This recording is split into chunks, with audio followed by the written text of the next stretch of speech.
పల్నాడు జిల్లా చిలకలూరుపేటలోని 10వ వార్డులో పిచ్చి కుక్క ఒక్కసారిగా విరుచుకుపడింది. వీధిలో వెళ్తున్న వారిని, ఇంటి ముందు ఉన్న వారిని వెంటాడి మరీ కరిచింది. ఈ దాడిలో సుమారు 10 మంది తీవ్రంగా గాయపడ్డారు. బాధితులందరినీ వెంటనే చికిత్స నిమిత్తం స్థానిక ప్రభుత్వ ఆసుపత్రికి తరలించారు. ఈ ఘటనతో పట్టణ ప్రజలు బయటకు రావాలంటేనే వణికిపోతున్నారు. పట్టణంలోని ఏ బజారు చూసినా కుక్కల గుంపులు దర్శనమిస్తున్నాయి. వీటికి తోడు కుక్కలకు వింత వ్యాధులు ప్రబలడం ఆందోళన కలిగిస్తుంది. శరీరం అంతా బొచ్చు ఊడిపోయి చర్మం బయటపడి బీతావాహంగా కనిపిస్తున్న కుక్కలు వీధుల్లో తిరుగుతున్నాయి. వీటి ద్వారా ఇతర అంటువ్యాధులు వ్యాపిస్తాయేమోనని స్థానికులు భయపడుతున్నారు. గతంలో కుక్కల నియంత్రణ కోసం కుటుంబ నియంత్రణ ఆపరేషన్లు నిర్వహించామని మున్సిపల్ అధికారులు ప్రకటించారు. అయితే క్షేత్రస్థాయిలో పరిస్థితి అందుకు భిన్నంగా ఉంది. ఆపరేషన్లు చేశామని చెబుతున్న కుక్కల సంతతి ఏమాత్రం తగ్గకపోగా అవి యథేచ్ఛగా పిల్లలను కంటున్నాయి. అధికారుల మాటలు కేవలం కాగితాలకే పరిమితమయ్యాయని పట్టణ వాసులు ఆగ్రహం వ్యక్తం చేస్తున్నారు. వీధి కుక్కల సమస్య పరిష్కారానికి పట్టణం చివర ప్రత్యేకంగా ఒక కేంద్రాన్ని ఏర్పాటు చేయాలని గతంలో కోర్టు ఆదేశాలు ఇచ్చింది. కానీ చిలకలూరుపేట మున్సిపాలిటీలో మాత్రం ఆ దిశగా ఎటువంటి చర్యలు చేపట్టిన దాఖలాలు లేవు. అధికారుల ఊదశితన వల్లే ఈ సామాన్య ప్రాణాలకు ముప్పు పొంచి ఉందని ఇప్పటికైనా ఉన్నతాధికారులు స్పందించి కుక్కల బెడద నుండి తమను తప్పించాలని ప్రజలు డిమాండ్ చేస్తున్నారు. దీనిపై మరింత సమాచారం మా ప్రతినిధి అందిస్తారు. చెప్పండి, అంటే కుక్కల దాడిలో గాయపడ్డ వారి పరిస్థితి అసలు ఇప్పుడు ఎలా ఉంది అంటే చెప్పండి. పల్నాడు జిల్లా చిలకలూరుపేట పట్టణం 10వ వార్డులో అయితే కుక్కల స్వైర వ్యవహారం ఎక్కువ అయిపోయింది. నిన్న ఒకేసారిగా 10 మందిపై పిచ్చి కుక్క అయితే దాడి చేసి గాయపరిచింది. 10 మంది పరిస్థితి కూడా ప్రస్తుతానికి ఇప్పుడు బాగుంది ఆరోగ్య పరిస్థితి. అంటే పిచ్చి కుక్కలు ఎక్కువైపోయి గతంలో ఇక్కడ ఉన్నటువంటి ప్రజలైతే కోర్టును ఆశ్రయించారు. కోర్టు వారైతే ఒక కేంద్రాన్ని ఏర్పాటు చేసి పిచ్చి ఉన్న కుక్కలను అయితే వాటిని పరిధిలో తీసుకొని వైద్యం చేసి ఉంచాల్సిందిగా కోరారు. కానీ ఇక్కడ కోర్టు ఇచ్చినటువంటి ఆర్డర్స్ కూడా పక్కన పెట్టేసి ఎటువంటి కేంద్రాన్ని అయితే ఏర్పాటు చేయకుండా ఈ పిచ్చి కుక్కలను ప్రోత్సహిస్తున్న అధికారులను అయితే ప్రజలైతే వాపోతున్నారు.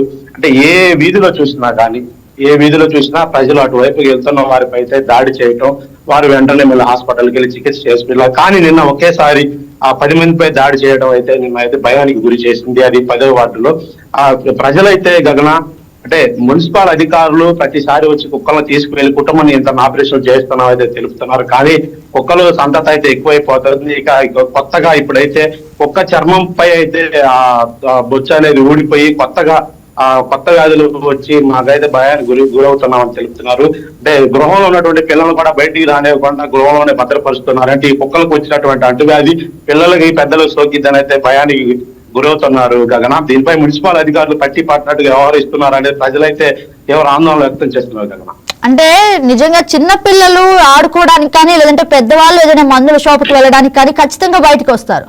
అలా బయటకు వచ్చినప్పుడు ఇలాంటి కుక్కలు బెడద నుండి తప్పించుకోవాలంటే వాళ్ళకి నిజంగా ప్రాణాంతం అంటే భయపడే దిశగా ఉన్నాం.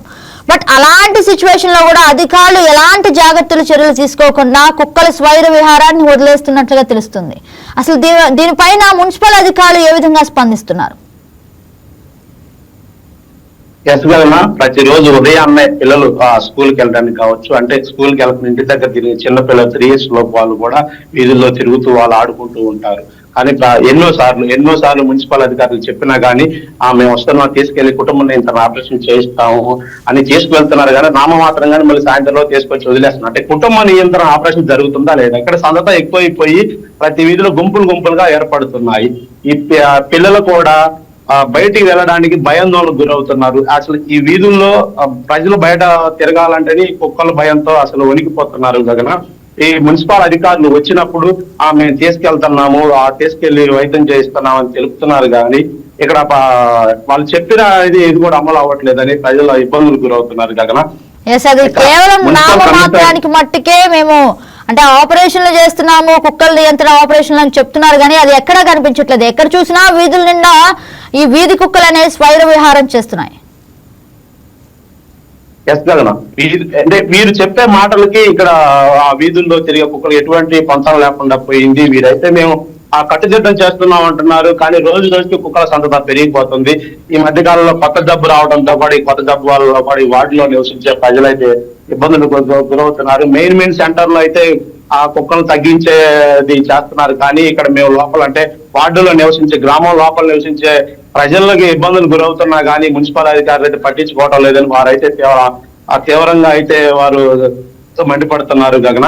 ఇకనైనా ప్రభుత్వ అధికారులు పట్టించుకొని ప్రతి వీధిలో కుక్కలు తీసుకెళ్లి కుటుంబ నియంత్రణ అనేది చేయించి తీసుకొని రావాలనేది తెలుపుతున్నారు. ఈ కొత్తగా వచ్చినటువంటి జబ్బు గురించి కూడా పరిశీలన చేసి కుక్కలకు అంటువ్యాధి అంటే ఒక కుక్క నుంచి ఇంకో కుక్కకి అంటువ్యాధి అది సోకకుండా జాగ్రత్తలు తీసుకోవాలని ప్రజలైతే తెలుపుతున్నారు. అంటే ఎప్పటి నుంచో చూసుకుంటున్నాం ఈ కుక్క కాట్లు అనేది కామన్ అయిపోయాయి. అంటే చాలా మంది అప్పటికప్పుడు చర్యలు తీసుకోవాలని చెప్పి కాస్త హడావుడి చేస్తున్నారు, మళ్ళీ దాన్ని వెంటనే వదిలేస్తున్నారు. అంటే అసలు అధికారుల నిర్లక్ష్యం అయితే ఇక్కడ కనిపిస్తుందా? ఎస్ గగన, మనకి ప్రజలు తెలిపే విధానం ఇక్కడ వీరు తీసుకువెళ్లి కుటుంబ నియంత్రణ ఆపరేషన్ చేస్తున్నారు, అంటువ్యాధులు సోకిన కుక్కలు తీసుకువెళ్లి చికిత్స చేయిస్తున్నాం అంటున్నారు. కానీ ఇక్కడ ఏది కూడా అమలు అవ్వట్లేదు. యథావిధిగానే రోజు ఎలా ఉంటుంది అలానే ఉంటుంది. నామమాత్రంగానే వీళ్ళు వ్యవహరిస్తున్నారు. ఆ బాధలను ఎవరు పట్టించుకోవాలని అయితే వాళ్ళు ఇబ్బందులకు గురవుతున్నారు. ఇక అంటే ఎవరైనా అధికారులకు ఎదురు తిరిగి ఏదైనా ప్రశ్నిస్తే వారిని పర్సనల్ ఇబ్బందులకు గురి చేస్తారని కూడా భయపడి కొంతమంది ప్రశ్నించడానికి కూడా వెనకాడుతున్న పరిస్థితి ఇక్కడ నెలకొంది కదా. అలాగే కుక్కల దాడిలో గాయపడ్డ వారి పరిస్థితి అసలు ఇప్పుడు ఏ విధంగా ఉంది, వారు ఎలా ఉన్నారు? ఎస్ గగన, నిన్న ఒకేసారిగా అయితే పిచ్చి కుక్క 10 మందిపై దాడి చేసింది. అందులో మహిళలు కూడా కొంతమంది ఉన్నారు. వారందరినీ ఎమర్జెన్సీ వార్డు ప్రభుత్వ ఆసుపత్రికి తీసుకెళ్లి వారికి ఇంజక్షన్లు అయితే చేశారు. ప్రస్తుతానికి వారి పరిస్థితి నిలకడనే ఉంది. కొంతమంది హాస్పిటల్లోనే చికిత్స పొందుతున్నారు. ఎటువంటి ప్రాణ నష్టం అయితే లేదు గగన. అందరూ చికిత్స తీసుకొని అక్కడ చికిత్స పొందుతున్నారు గగన. ఇక యాంటీ ర్యాబిస్ వ్యాక్సిన్ ఇంజక్షన్లు అసలు నిజంగా ప్రభుత్వ ఆసుపత్రిలో అందుబాటులో ఉంటున్నాయా? ఎవరైనా అంటే మీడియా కావచ్చు, కొంతమంది ఎడ్యుకేషన్ పర్సన్స్ కావచ్చు, అది ప్రశ్నించిన ప్రతిసారి మీకు తెలపాల్సిన విషయం మాకు అవసరం లేదు, మీకు చూపించాల్సిన అవసరం మాకేంటి, మా ఉద్యోగం మమ్మల్ని చేయించుకోండి అనే విధంగా అయితే అక్కడ ఉద్యోగులు ప్రవర్తిస్తున్నారు అయితే కొంతమంది తెలుపుతున్నారు. అంటే ఎటువంటి మందులు హాస్పిటల్లో ఉన్నాయో, ఇంజక్షన్లు ఉన్నాయో అని అడగడానికి కూడా ఇక్కడ వీలు లేకుండా పోయిందని అయితే ప్రజలైతే తెలుపుతున్నారు కదా. ఇక వీధి కుక్కల నియంత్రణకు మున్సిపాలిటీ చర్యలు ఇప్పటికైనా తీసుకుంటుందని అనుకుంటున్నారా? అసలు దాని గురించి అసలు మున్సిపల్ అధికారులు ఏమైనా స్పందిస్తున్నారా? గగన, ఇక్కడ ఎటువంటి చర్యలు తీసుకోకుండా ఉన్నట్లయితే మేము ఆ రోడ్ల పైన జాతీయ రహదారి పైన ధర్నాకు దిగే అవకాశం కూడా ఉందని ఈ 10వ వార్డు సంబంధించిన ప్రజలు తెలుపుతున్నారు. మేము ఎన్ని అర్జీలు ఇచ్చినా కానీ నామమాత్రంగానే ఈ డస్ట్బిన్ లో పడేస్తున్నారా లేకపోతే చూస్తున్నారా, చూసి మా ఇబ్బందులను పరిష్కారం తెలపకుండా కూడా చేస్తున్నారని ఆ ప్రాణాలను దుప్పట్లో పెట్టుకొని ఇక్కడైతే జీవనం కొనసాగిస్తున్నాం అంటున్నారు. మా పిల్లలు మేము కూడా అంటే మాకు అత్యవసరమైన సమయంలో బయటికి వెళ్ళడానికి కూడా కుక్కలను చూసి భయపడి వెనక్కి వచ్చేసి 1-2 గంటల తర్వాత బయటికి వెళ్తున్న పరిస్థితి ఇక్కడైతే ఏర్పడుతుందని ప్రజలు తెలుపుతున్నారు కదా. Right Srinu, thank you for the update. ఈ వీడియో మీకు నచ్చినట్లయితే లైక్ చేయండి, షేర్ చేయండి, మా ఛానల్ కి సబ్స్క్రైబ్ చేయండి.